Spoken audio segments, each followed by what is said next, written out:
Hey everyone, hello to Buggy here, back with another Call of Duty 4 commentary. And this is actually a follow-up to a video that I had did just last week, and that video was Nothing is Permanent. And I got a comment from my buddy here, Jonathan Weber that is. He asks a few questions, so I'm going to put them on screen here, and we're going to try to break these down as best as we can one by one. So he asked the first question, of course, what can we do if we cling for the things that we like and we don't want anything else? For instance, like playing games with friends would not progress you in life, but what if you don't want this progress? What if that life would not make you happy, although it will come with financial growth or even a family? Is it wrong to stay with where you feel comfortable and you like, even though you know what you will sacrifice? Now, this is a pretty big question, if you ask me. There's a lot of moving parts to this question, and of course it's a handful of questions all wrapped in one. But I think it all kind of ties into the final question there. But like I said, we'll still break them down one by one as best as I can. But the overall theme, I think, is really just what if you don't want the change? What if you don't want to change, period? I think that's kind of what this question boils down to. But again, we'll kind of break it down here one by one, and I'll give you my 2 cents regarding the whole comment here. So first he says, if we cling for the things that we like and we don't want anything else, like playing video games with friends would not progress you in life. But what if it doesn't make you happy and you don't want this progress? I'm paraphrasing a little bit there. But I think when it comes to small things like that, I mean, obviously this channel is based around the nostalgia of these old Call of Duties and kind of staying where these simple times were, trying to revert back to where these simple times were. And although I don't think that is inherently bad, enjoying the things of the past, I do think we owe it to ourselves at the end of the day to move forward. That doesn't mean you have to entirely abandon the good things of the past. For instance, we'll stay on the topic of video games, like playing these video games with your friends and enjoying those things, as Jonathan used that specifically in the comment. Now that, in particular, I don't think it's a bad thing at all. I think video games can be used as a social thing. Often, like I've mentioned a few times, Tuesday nights are bro nights for me and my 2 brothers, and we play games with each other every single Tuesday practically.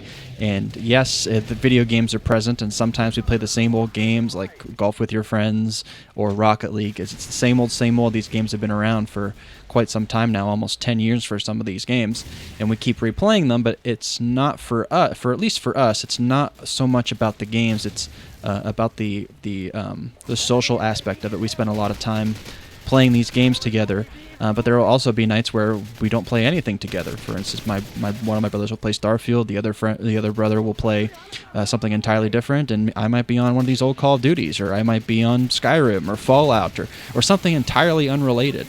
But we use these moments to socialize and speak with each other and just bond with each other. I think they're bonding moments. So whether you're playing new games with your friends or old games with your friends, I don't really think that's relevant at all.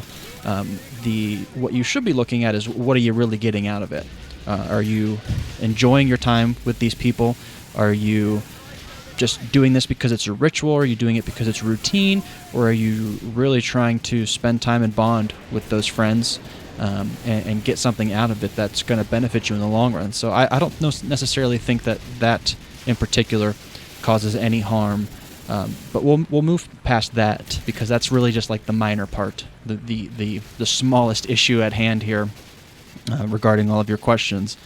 I think from about halfway on to the comment, he says, but what if you don't want this progress? What if life would not make you happy, although maybe it will come with financial growth or even a family? Is it wrong to stay where you feel comfortable and you like, even though though you know what you will sacrifice? And this is a very difficult question to answer, in my opinion.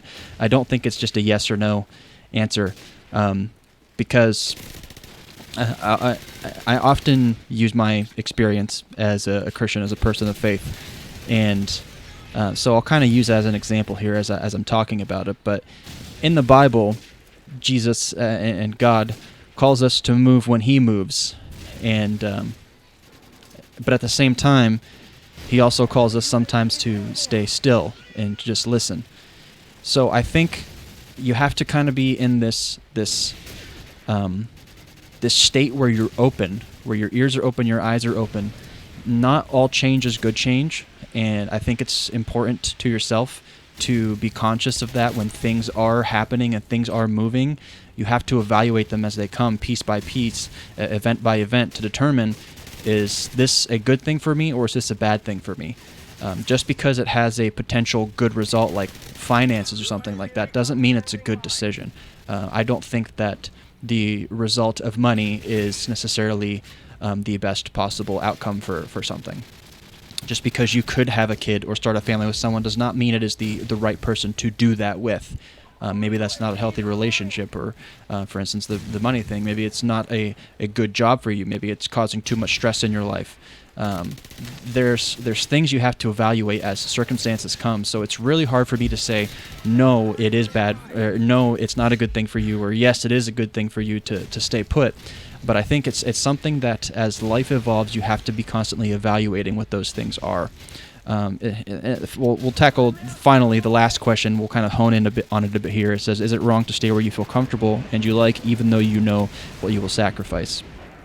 And again, like I said, it's hard to just sit here and say, yes, it's wrong to stay comfortable. But I do think that kind of like on a blanket overall evaluation of life, just staying where something is comfortable can be a great negative to you if there's not a reason for it. I think not moving for the sake of it being comfortable, and when I say moving, I mean progressing, not progressing or evolving in any way just because the comfortability is easier does not mean that's what's in your best interest. I often use the example of exercise when I talk about growth, because when you think about exercising, what does exercise do for you? It causes growth, but in order to get to that growth, you have to face some discomfort. And I think growth is an inherent, it is a inherent responsibility of ourselves to constantly be growing, because this world is not just for you. And I'll make a video on on that in the future to get into more specifics. But the world was not created, and the world does not exist for you and you alone. We have a responsibility to each other to be good for each other. We have a responsibility to each other to be responsible and to be kind and look out for one another. And sometimes that means that you have to be in a state where you are receptive to personal growth. Now, that doesn't mean you have to move away to a different state, you have to quit your job, you have to break up with your girlfriend, yada, yada, yada. I don't think that necessarily is what that means. I've known plenty of people who have stayed in the exact same scenario, same town, same wife, etc., and there hasn't really seen much change in their circumstances, but they've made a very conscious effort to improve themselves on a personal level. So although I don't think it's necessarily wrong to stay in a place where it is comfortable for you, I think it is important to analyze your motives as to why you're staying in that place. Is it just because it's easy, or is it because you really, really feel like this is where you need to be, or where you need to stay? So I know there's just so much that I could say on this topic, and if a follow-up is necessary, please leave it in the comment below, and I'd be happy to talk about it some more. But this is such a big question that it's really hard to condense down into 8.5, 10 minutes. So hopefully I was able to provide some value for you there, Jonathan, and maybe any others who get some value from this commentary too. So without further ado, I'm going to conclude this video. I thank you all for watching. If you enjoy this type of content and you want to see more from me in the future, please click the subscribe button. If you enjoyed this video in particular, click the like button. If you have any more suggestions on topics or you have questions that you'd like for me to answer, please leave those in the comment section below. Bye now.